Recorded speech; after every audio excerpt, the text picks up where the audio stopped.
Sterilizing, buying time, killing people next in line. Lower classes, social slime, they don't matter. Genocide, sick from water, sick from air. Making money, they don't care. Caesar shit, force of air. Fuck them back, it's only for they war.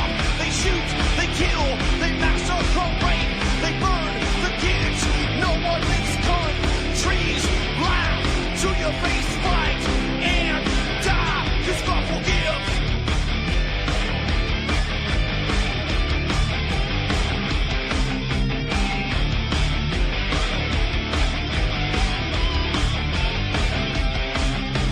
Selling lies and buying time, killing people next in line. Lower classes, social side, they don't matter. Genocide, sick from water, sick from air. Making money, they don't care. See the shit, force a bear. Fuck them back, it's only fair. They bomb, they shoot, they kill, they massacre, rape. They burn the kids, no one leaves countries. Lie to your face, fight and die, 'cause God forgives. Yeah. Coming back around again.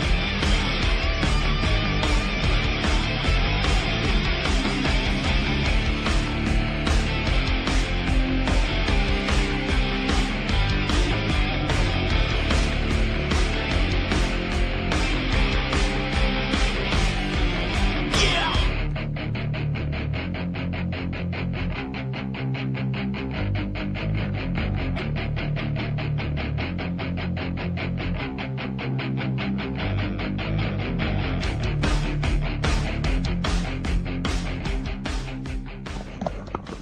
Welcome to the show. This is Rock the Boat right here on ECY.TV. I'm your host, Ron Stevens, and will be so for the next hour.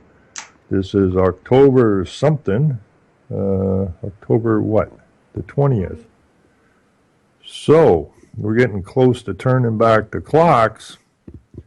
It means it's going to get damn dark damn quick. It's already getting dark too quick, but come turn the clock back time, it's going to get real dark real quick.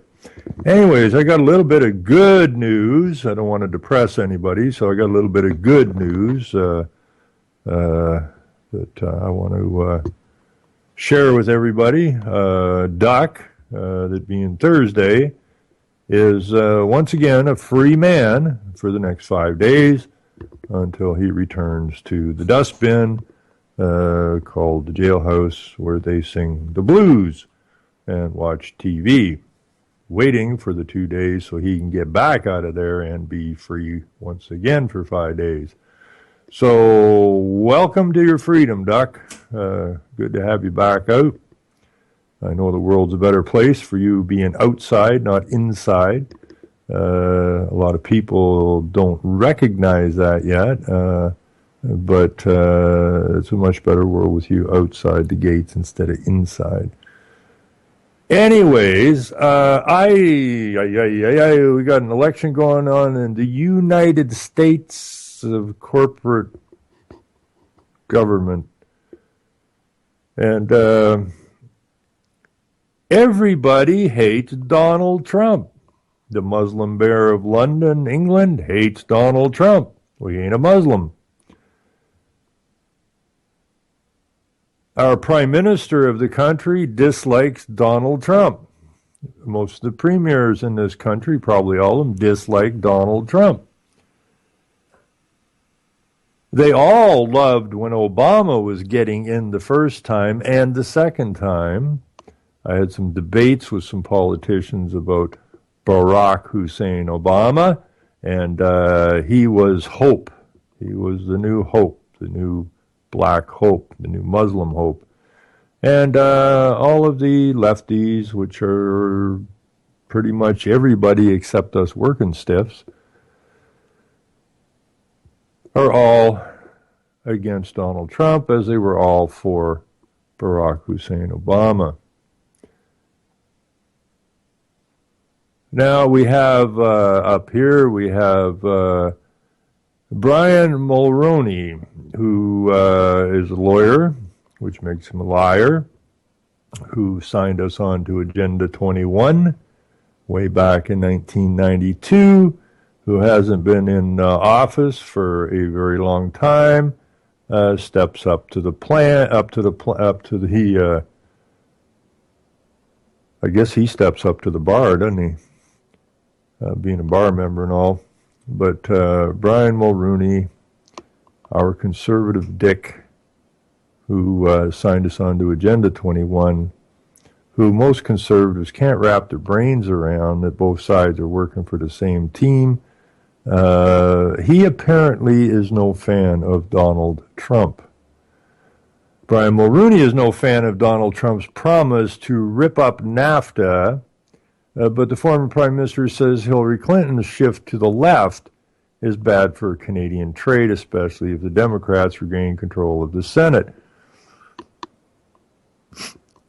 Hillary Clinton's shift to the left? How the hell did she shift to the left? She's always been left. Left of insane. Or left of sane, I guess.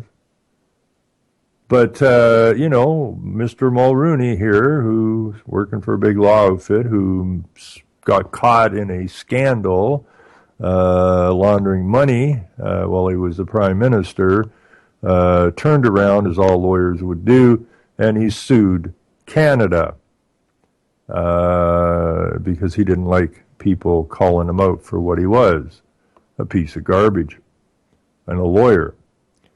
So, he gets his bill paid and whatever, and I think Canada apologized to him at one point or another. It was just a company. It wasn't the people apologizing, it was just a damn company. The former conservative leader told the Montreal Board of Trade that Clinton's decision to accept the wacky, this is his quote, the wacky arguments, unquote, about the trade put forward by socialist former rival Senator Bernie Sanders is troubling. And I suppose so, but I get to yell out, Bernie, Bernie. I miss that guy, man. Total friggin' lunatic, complete new world order, but you can't go Hillary, Hillary, or Donald, Donald. It's got to be a name like Bernie. Bernie's like he can do that. Bernie, Bernie. I miss the guy, and I don't even follow politics, but I miss the guy. Clinton has come out against the Trans-Pacific Partnership Agreement she worked on as Secretary of State and criticizes NAFTA, which her husband enacted as president. It was also her husband who has been pushing Agenda 21 ever since Republican George Bush Sr. Signed us on to it. So it's on both cases here, we have the right signing us on to the Sovietization of the West, and then the liberals pushing it forward. So they're team members, right? They're team members. Period. Her position make the situation more complicated, Mulroney said. If the Democrats retake control of the Senate, which seems to be the case, it will be a defeat for Canada in the area of international trade. Mulroney is a fervent defender of free trade as one of the architects of the 1988 deal with the United States and subsequent extension to include Mexico. That's the North American Union based on the European Union, and we see how that's worked out for the countries that became members of the EU. But he believes in it. He believes in free trade. Well, of course he would. He's a lawyer. He probably believes in global warming, I'm sure, because he's a lawyer, and he doesn't believe in any of this shit. These guys are manipulators, and they know they're lying through their frickin' teeth. Every single one of them know they're lying. But they throw this stuff out, the papers throw this stuff out to confuse people. Now, there's Canadians all over the place discussing this election like it matters. They don't know what they're discussing. They have no clue what they're discussing. They read this garbage in the newspaper, and then they discuss it. They regurgitate this garbage that's been sent to them, and they feel like they're informed somehow. They're not. Mr. Trump doesn't yet understand that. Okay, I missed a line here. Maybe we'll put in.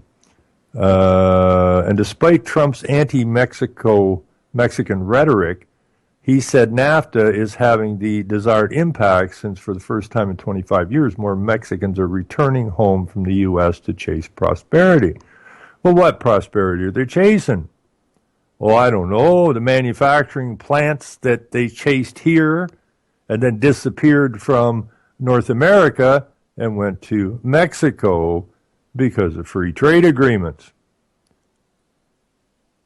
So this whole free trade thing has been a large, gaping stab wound to Canada and the United States as we watch all of our manufacturing head either east or south.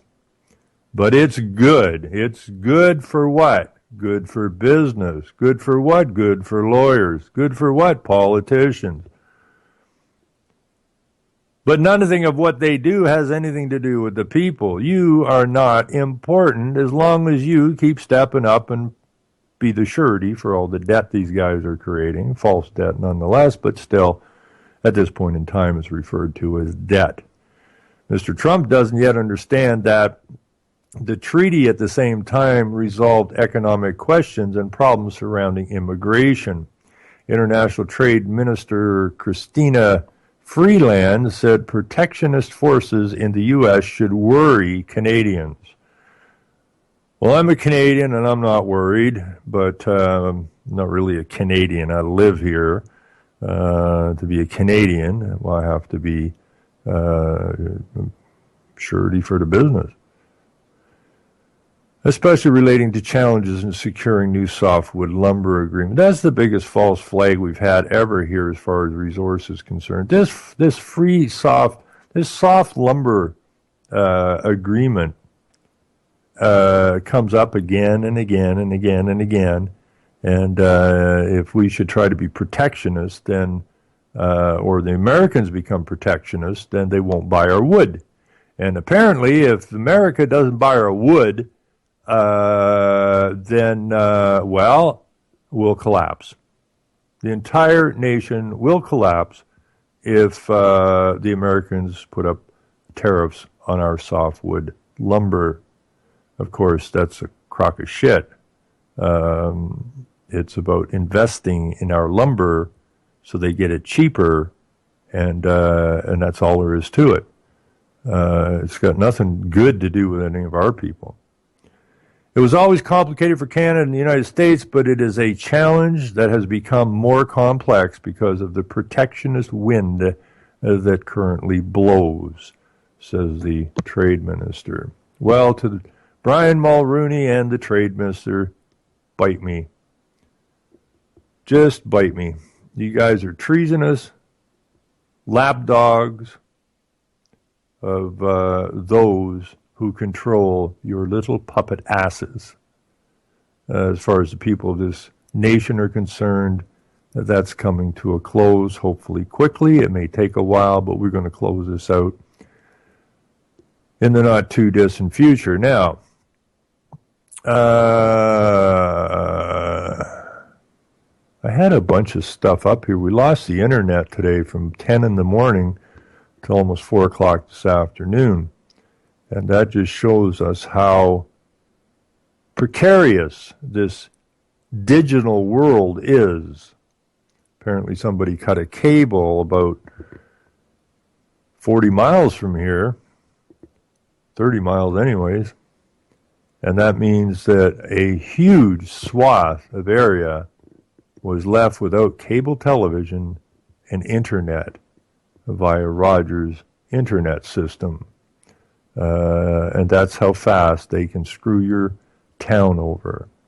How quickly they will be able to shut your water down or shut your food supplies down. And there ain't a damn thing you can do about it. Unless we do something about it. Take back control. Let's see here. Anyways, we also have, if I can find some of these newspapers, which I love because, well, they're ridiculous. And it's always good to have some news written by so-called reporters that makes things like the National Enquirer look truthful. Now, let me see here. Everything got messed up since we lost the internet. Let's see what we got here. Some kid, I saw a story, some kid, 2 years old, died. And if I can dig that story out, it's a really sick little story. Well, here's an internet story real quick while I'm looking around.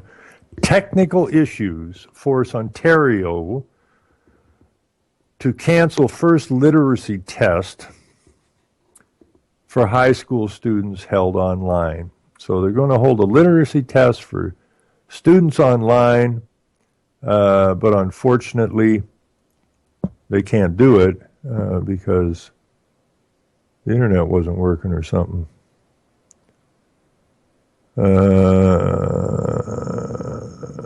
I don't know. There's a good question. And a question from Kathy Hamilton, who is just sharp as a freaking tack, busy as anybody could ever be, and still one of the premier researchers in these lands. If Trump wins, this is her question, if Trump wins the U.S. presidency and does rip up NAFTA, would that also be the end of the environmental side accord to NAFTA, which is the NAPECA or the NAAEC? I don't know. I don't think Trump's going to win.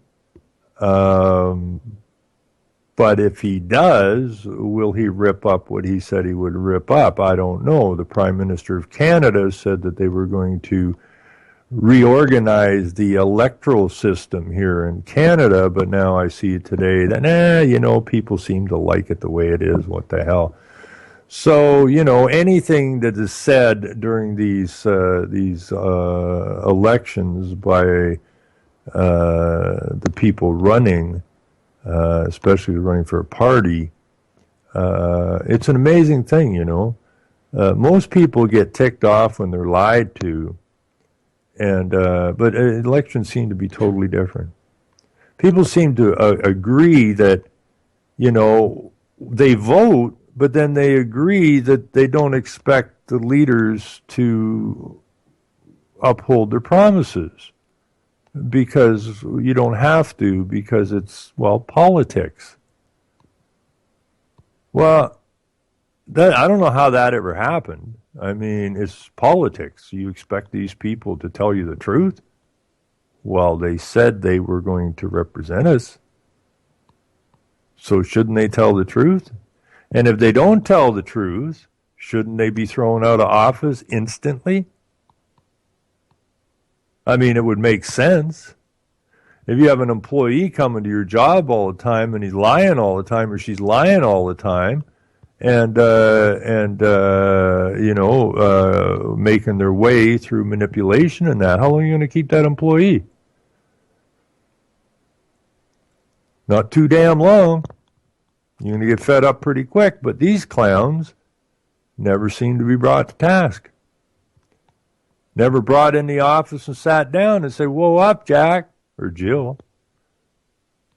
This is what you said. You were elected on these promises. And you're not fulfilling them. Therefore, you lied. Therefore, bye-bye. Next. But it doesn't seem to work that way in politics. Because politics, by itself, is a fraud. And there you go. I'm looking for, I'm trying to find the paper that I found that thing with Jean Chrétien, who is the Liberal ex-MP. And he doesn't like Trump either. So neither the left or the right like Trump. So if the left and the right hate Trump, maybe you ought to vote for Trump after all.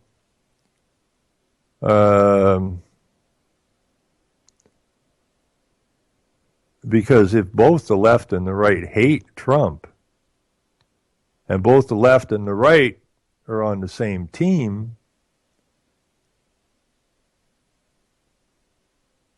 then maybe that's the guy to vote for, even though voting is fraudulent. So I see here, world news, Trump accused of sexual assault by 10th woman. Well, and that's in a Toronto paper. Like, how is this news? But then I've seen articles that say that Bill Clinton has either raped and or had it with some 2,000 women. That outdoes what was his name? Magic Johnson. Wasn't it Magic Johnson that was supposed to have slept with, or that was 10,000 women, wasn't it?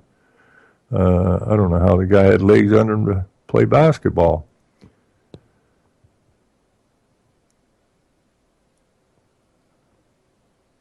There's, let's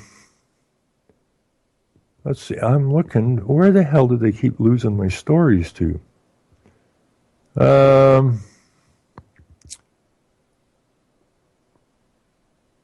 Now this is a strange, this is a really strange story.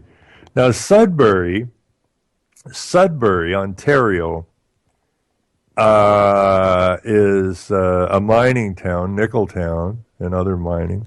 A lot of that mining's been shut down, the forestry, all kinds of stuff's been shut down. So you got this group of people that need jobs. So what do? You bring government agencies up to Sudbury and give people government jobs. Now, the more government jobs you have less people bitching about the government. Because, these people are now working for the government. People hated the government for what they did to Sudbury, and then all of a sudden they moved some stuff up there and employ these people on government jobs with guaranteed pensions and that. All of a sudden, all the people are bitching and complaining and are helping to push through the globalist UN agendas through their new government jobs. Most of them don't have a sweet bejesus clue what they're doing, but they do it because they get a paycheck. Now, Sudbury is really bad news as far as I'm concerned. The more I look at Sudbury, it reminds me of Halifax, Nova Scotia. These are hotbeds of UN globalists. So here's a story from Sudbury. There's two stories out of Sudbury today. One of them is people in Sudbury are angry because some outfit, and it seems to be a North American-wide outfit, maybe it's even bigger than that, I forget what it's called, but they sell Halloween outfits and I guess costumes. And so out of all of the costumes they have, which are many, because you've got cowboys and Indians, and you've got goths, and you've got zombies, and you've got superheroes, and all kinds of stuff. But I think out of all they sell, I think they sell 3 outfits that would be called Native American. And a big hassle now. They want the stores to stop selling them. Didn't say anything about the cowboy outfits or the goths or the zombies or anything, just this particular outfit, which is simply the, what you, with the fringes and that on the dress or the jacket or whatever, and they're really pissed off about it and raising hell. But this all is part of the UN agenda. Okay, that's where Idle No More came from. That's where these big new treaty deals are coming from.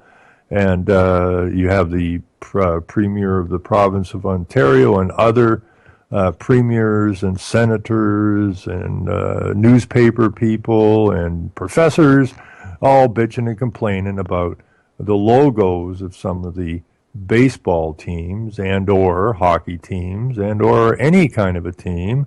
Right now it's baseball season, so Atlanta Braves needs to change their name. The Cleveland Indians need to change their name, and I'm sure the Chicago Blackhawks are going to catch some flack this winter. You can't do this. This is not socially acceptable. Right. The other story from Sudbury, Baby Jesus statue faces second beheading in downtown Sudbury. That's the headline. Someone severed and stole the original stone head earlier this fall, and a terracotta replacement head has been turning heads. Now, it's kind of a weird statue. I take it this is supposed to be Mary holding Jesus, but Mary has a crown on her head. Now, I don't recall Mary being a queen anything, but there's a crown on her head. And they stuck what looks like the head of Lucifer on baby Jesus. It's very cryptic shit. And I'll read a little bit of this. There's a new head on baby Jesus statue in downtown Sudbury. But see, they write this crap.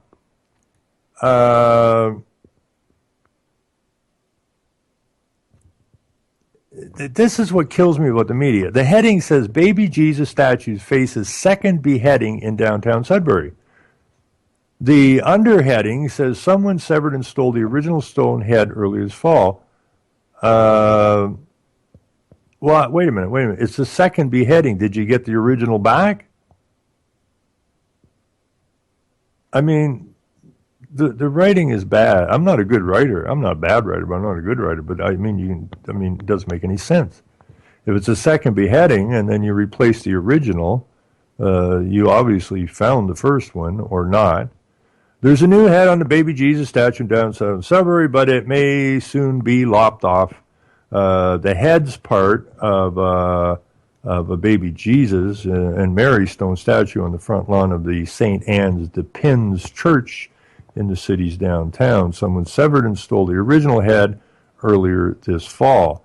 The terracotta replacement head has been turning head because it's an orangish hue on an otherwise white statue. Its spiky hair has moved at least one observer to say it looks more like Lisa Simpson of cartoon fame than the classic baby Jesus. Worse yet, it's changing shape in the rain and turning the rest of the statue an orangish hue. I've noticed with the rain, the clay is eroding, Father Gerard. Where's that little boy at? Lagundzi said in an interview, I may have to have it removed. Right now, it's staining the statue, he said. The terracotta head is the work of local artist Heather Wise, who told the priest she plans to replace it with a stone one eventually. She volunteered to the job for free, even though she has never sculpted in stone before and doesn't belong to the parish. The plan was that the orange terracotta head would serve as a temporary replacement until she could do something in stone. The initial plan was to paint it, but it was never dry enough, and we're starting into the rainy season. He said Wise did the work out of the goodness of her heart. She's not Catholic, the priest said. She was upset with it. She's not Catholic, but she was upset with what was done. The baby Jesus had been knocked off before, but it could always be found nearby. Okay. This time it was taken away, says the priest. There was also been paint thrown on the church and graffiti. It's not quite common, but it happens a few times a year, says the priest. It's a shame. It's a nice oasis of greenery. So we got the little bit of greenery stuck in there. That's good. But I got to put this picture in here.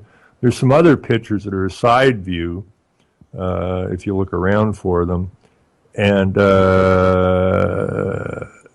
yeah. So the priest allowed this to be put on the statue So you know where we're headed. And this is all satanic horseshit. And, I've been saying it forever. Get rid of the American Constitution and the KJV Bible, and then we are had. If we let those two things fall, it's over. Simple as that. And then we're going to have a civil war between the different factions. So we're going to have a multiple civil war because it will be everybody against the whites, everybody against the Christians, everybody hates America. And so you're going to have all these different factions. You're going to have the natives fighting against people. You're going to have the blacks fighting against people. And those who orchestrated all this crap are going to be sitting in their ivory towers, probably placing bets on who's going to win what scrap. And the people down on the ground are going to beat and kill each other as planned by those in the ivory towers, drinking a nice expensive glass of scotch and likely smoking the very best Cuban cigars. And people better wake up to what's going on, because if we don't, it's going to disintegrate into a frickin' mess. And people are going to get hurt. And the only people that require to be hurt are the sons of bitches that plan these things out. The ones that plan the wars, the ones that plan the financial crashes, and so on and so forth. It says in the King James Bible that religion is another tool of deception. It's a tool of the deceivers. And this is a pretty good example of it. So we stick this in the chat. And so this priest allowed this head to be stuck on this statue. Now, I don't care if you're religious. I'm not religious. But you have to understand what's going on here. Okay? And it's important that you understand it. Now Sudbury has turned into a government town. And this is the kind of garbage you get in a government town. In Richmond, British Columbia, they installed a great big stainless steel bust of Lenin, I think it was. It was Lenin, with a smaller Mao sitting atop his head. And what the hell is that doing on our land? Well, simple. It's the Sovietization of the West. Simple as that. And it's been going on for a long, long, long time.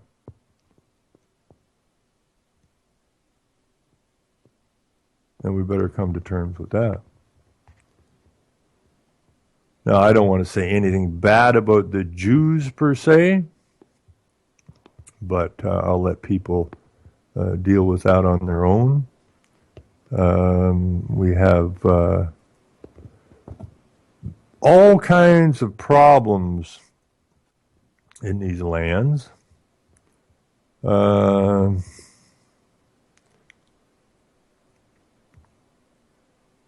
Donald Trump says he would accept a clear election result but challenge a questionable one. Well, you'll be questioning it there, Donald, because that's the way it's going to be.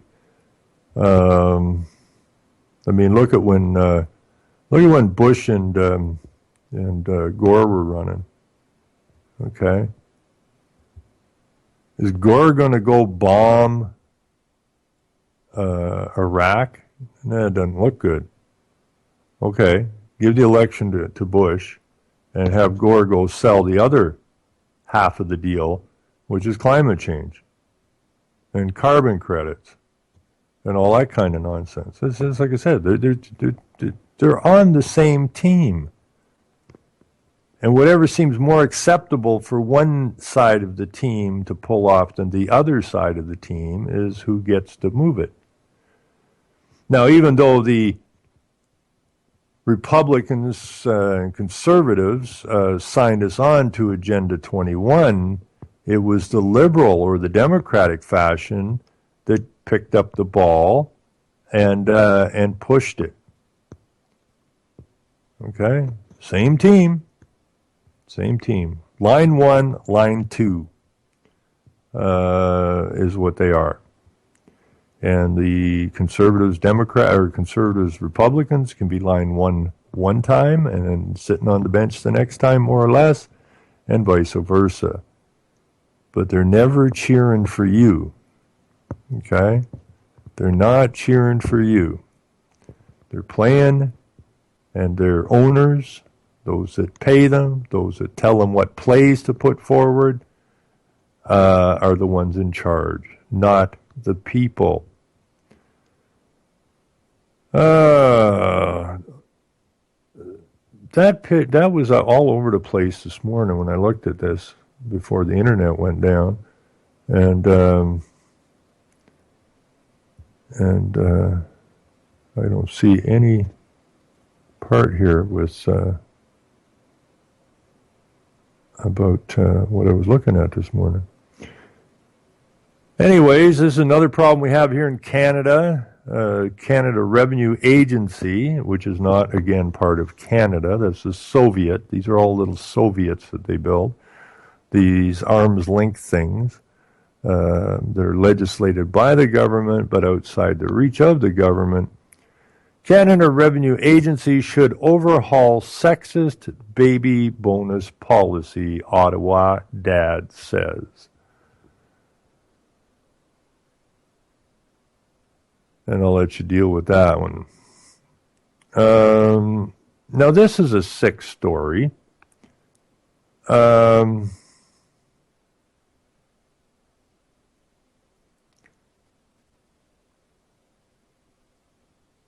Parents find son's lifeless body after pharmacy switches sleep medication for toxic dose of another drug. Boy's mother wants legislation that would force pharmacies to make prescription errors public. 8-year-old Andrew Sheldrick went to bed on Saturday, March the 12th, after his mom gave him what she thought was his usual dose of medication for a sleep disorder. When his dad went to wake him up in the morning, he found the boy dead. They did let us know that there was no amount of intervention that could have saved him. He had been gone for several hours by the time we found him, Andrew's mom says. For 4.5 months, the family didn't know what caused Andrew's death. Then late in July, a coroner's report concluded Andrew had not taken Typrophan, or whatever it's called, the sleep medication he had been prescribed, but Baclofen, a muscle relaxant drug used to treat muscle spasm caused by conditions such as multiple sclerosis. Boy had nearly 3 times the toxic dose in his system. The coroner found the boy had almost 3 times the dose. Report by Ottawa Office of the Chief Coroner concluded an independent compounding pharmacy in Mississauga had made a mistake and substituted one drug for another. Andrew died after getting just 1 dose of Baclofen. Boomity boom. Andrew's mom says the family had no indication there was a problem with the medication. The liquid that was in the bottle, it looked the same as Andrew's medication, and he didn't say that it tasted any different. Unfortunately, there was no way of knowing that it was anything different than what we had supposed to have. The boy used sleep medication for years. Otherwise, a healthy boy suffered from a REM sleep disorder called parasomnia that caused him to enter his sleep cycle twice as fast as normal, leading him to wake up as many as 5 times during the night. A sleep specialist prescribed Typrophan at bedtime. He had trouble swallowing pills, so his sleep specialist prescribed a liquid dose. On October 24th, that's when the family began using the liquid. For years, Andrew had no issues with the medication. Family launches lawsuit. According to the claim, the pharmacy failed to dispense proper medication, failed to keep accurate records, and didn't adhere to pharmacy laws and regulations. To date, no statement of defense has been filed. Yada, yada, yada. The mom launches petition for change. Well, I'm not so sure, and I got to be careful when I say this, but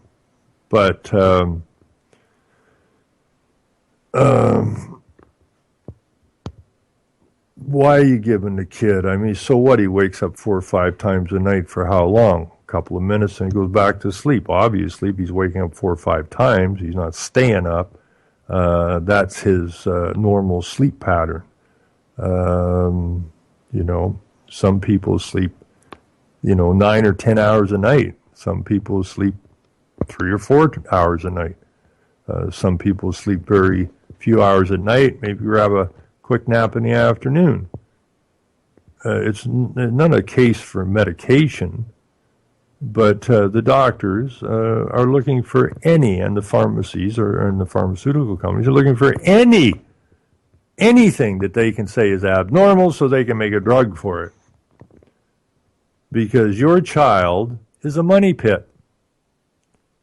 And the more drugs they can stuff into your child, the more vaccines they can stuff into your child, the more money they're going to make.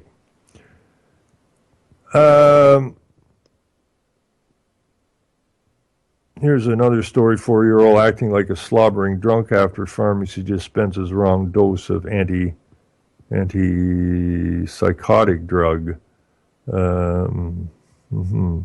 Why are the kids psychotic? How do you have a psychotic child? Minister looking at issue in light of tragic situation. The minister. Now, these ministries, all of these things are under the ministries. Whatever the ministry is, this is a ministry of health. Everything under health, in health, is under his ministry. But if you take a closer look at it, you will find that if not all, most of these so-called agencies, boards, commissions, that were legislated by the government are outside the reach of the very government that brought them into, that created them. This is what you find. You phone these guys. Oh, well, we're not responsible. Well, somebody needs to be responsible. And this is what they do. And so they can slam the drugs at you, they can throw you in jail, they can do whatever, but nobody seems to be responsible. And that's got to change. But that goes back to the book New Despotism and the Sovietization of the West, which again, if you haven't watched or go watch it, it's a 13-part series. You can skip through it if you want and stop at the parts that interest you.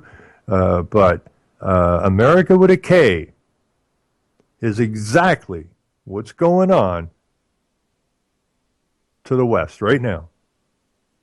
And it is the Sovietization of the West.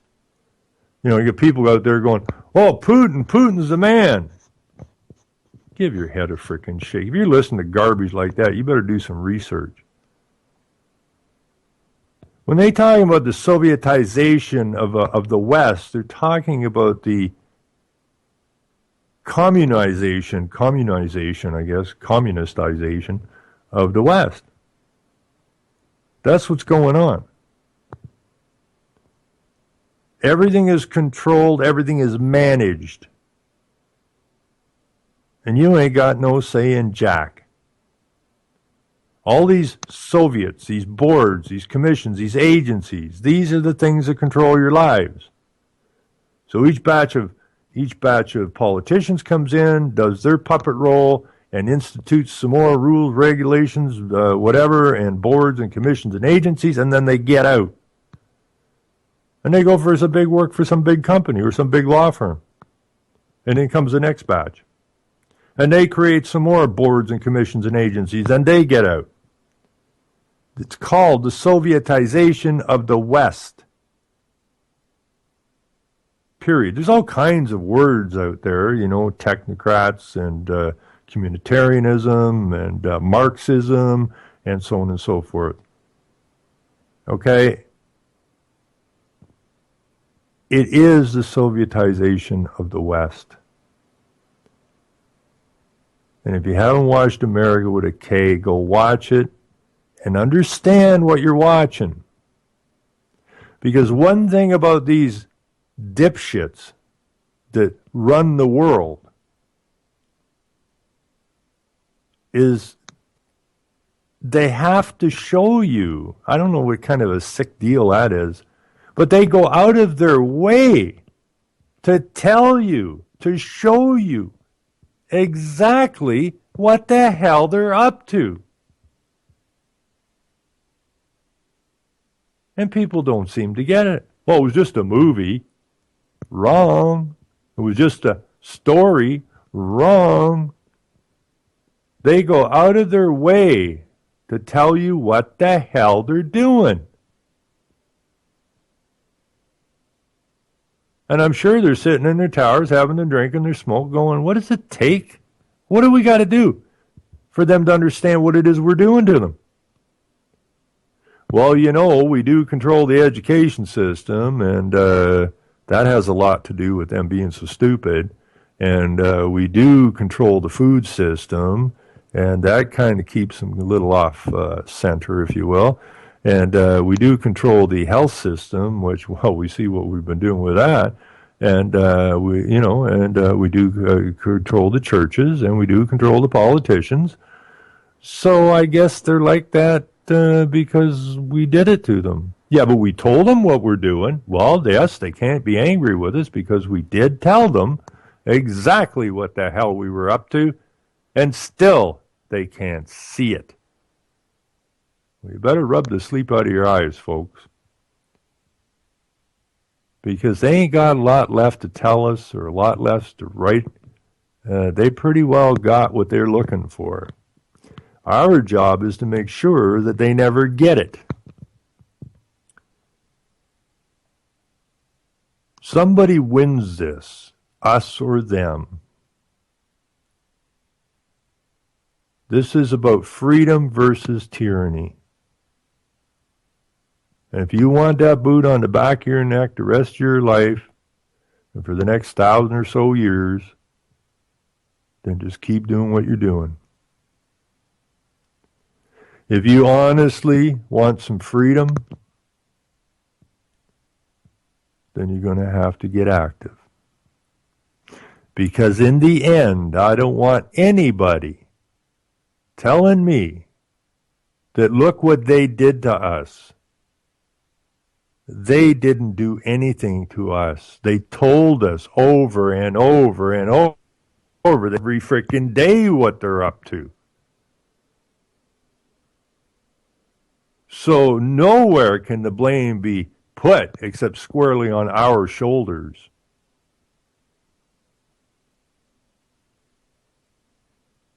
So I'm still waiting for people to decide that it's time to start making some moves. It's time to start taking control of what we can control. And what we can control is the space, our towns, where we live.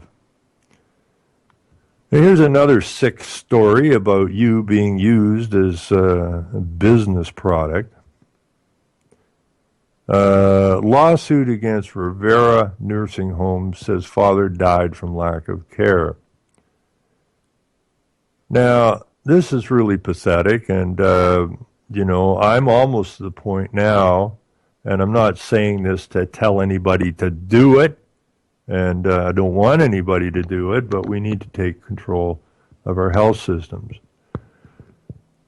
It's our health, isn't it? But we give it over to these other people and their businesses And business is only really, truly interested in one thing, and that is profiting from their product. And you are the product in the nursing home business. You are the product.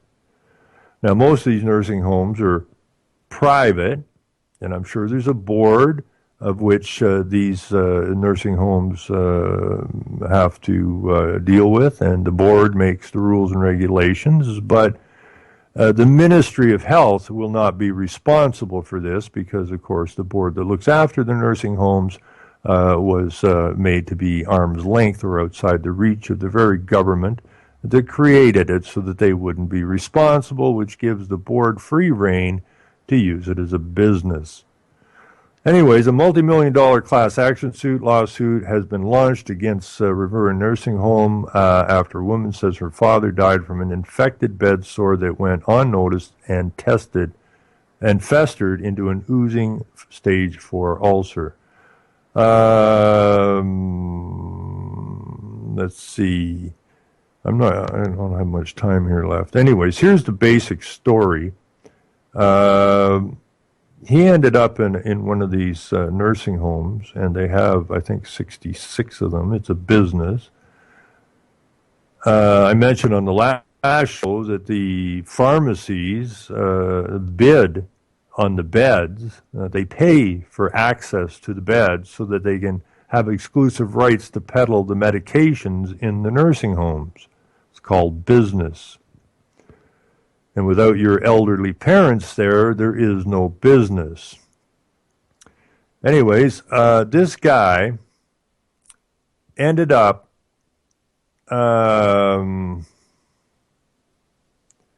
this is how she put it.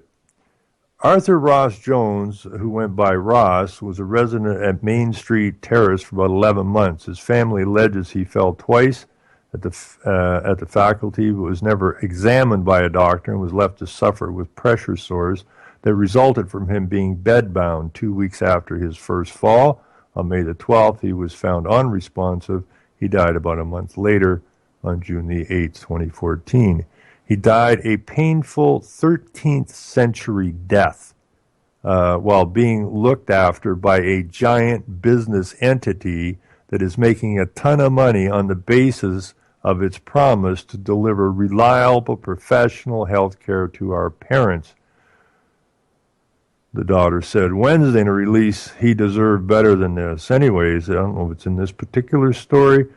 Apparently, this guy had, she was in California, then came back up here and took a look. Every time he went to movie, he was in total pain.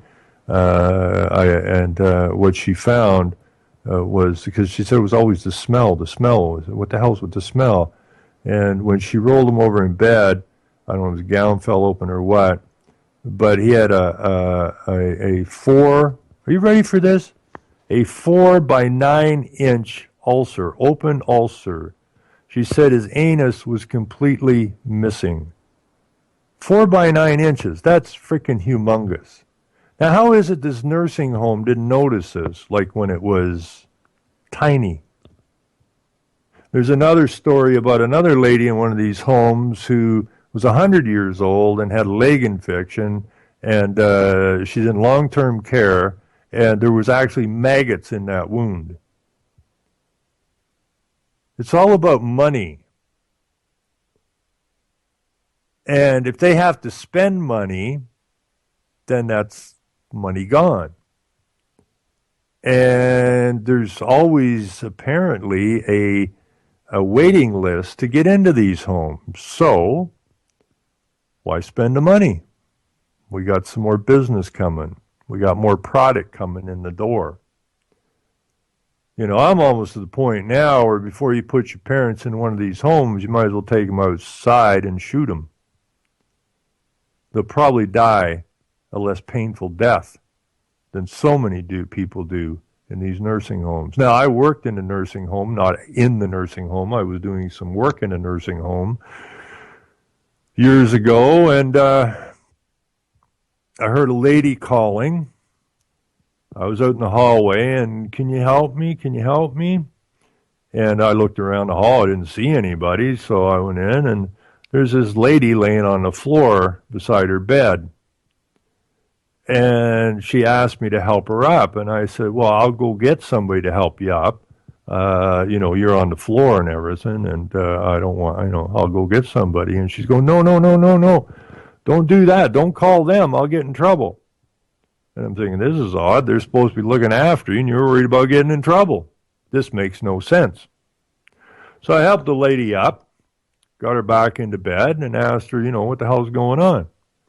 Well, they told me I'm only supposed to get out of bed when I have to, when they come, and if I want to get up and just go to the window or something, I try that, but if I do it, they all yell at me. What do you mean they yell at you? They're supposed to be looking out for you, not yelling at you. Well, they do. They're bad here. And so, think about it. We have to get back hold of our health. When companies, for-profit companies are in charge of your health or your parents' health or your child's health,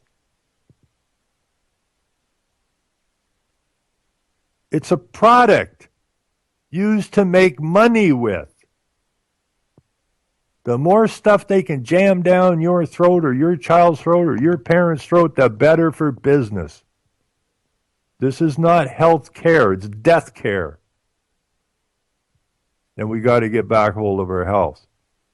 We got to get back hold of our nations. We got to start holding these clowns that are running this show responsible for all the damage they're doing, and then turn around and I hear people say, isn't that unfortunate?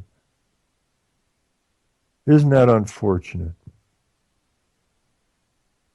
Well, it is unfortunate. It's unfortunate that we do not have the capacity to stand up and take control of our health.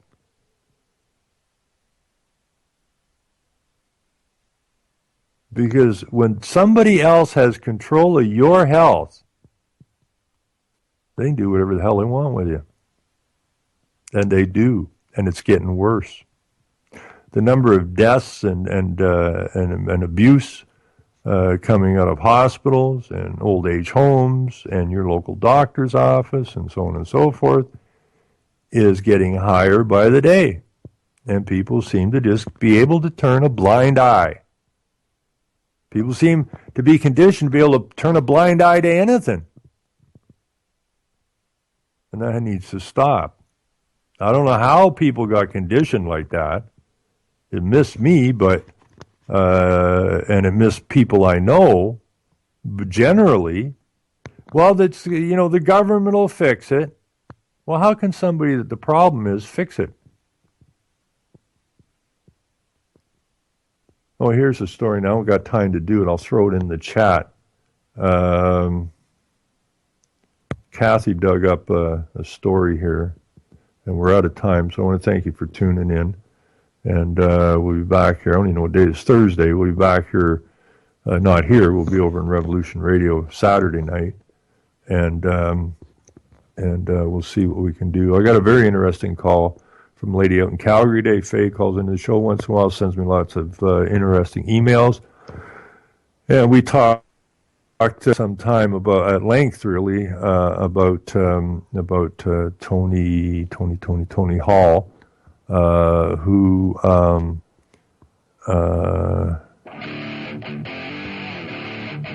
may get on the show. I have to investigate that. So there's a we're out of here. Duck's in the chat.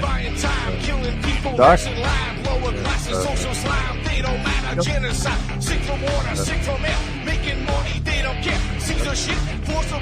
Other than that, everybody good. Take care.